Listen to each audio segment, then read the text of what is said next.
నమస్తే, నేను మీ ఈశ్వర్. ఈ6 న్యూస్కి స్వాగతం. వార్తల్లోని ముఖ్యాంశాలు. తెలంగాణ సీఎం రేవంత్ రెడ్డి ప్రభుత్వం గుండె సమస్యల నిర్ధారించే ఎంజియోగ్రామ్ పరీక్ష ఇక నుంచి ఆరోగ్యశ్రీ కార్డు ద్వారా చేపించుకోవచ్చు. దీంతో పాటు పార్కిన్సన్, వెన్నుముక వంటి వ్యాధులను కూడా ఆరోగ్యశ్రీలో చేర్చుతూ ప్రభుత్వం నిర్ణయం తీసుకుంది.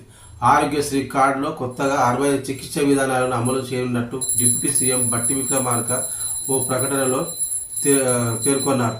దీంతో పాటు ఆరోగ్యశ్రీలో ప్రస్తుతం ఉన్న 1672 చికిత్స విధానాల్లో 1375 ప్రొసీజర్లకు ప్యాకేజీ ధరలు పెంచారు. ఇంతకు అదనంగా వీటి సంబంధించి రూపాయలు 497.29 కోట్లు అవసరం కాగా ఈ నిధులను విడుదల చేసినట్టు బట్టి విక్రమార్క వెల్లడించారు.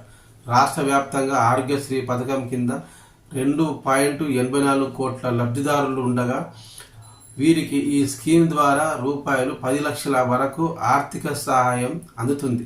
రాష్ట్ర వ్యాప్తంగా 1402 ఆసుపత్రుల్లో ఆరోగ్యశ్రీ సేవలు అందుతున్నాయి.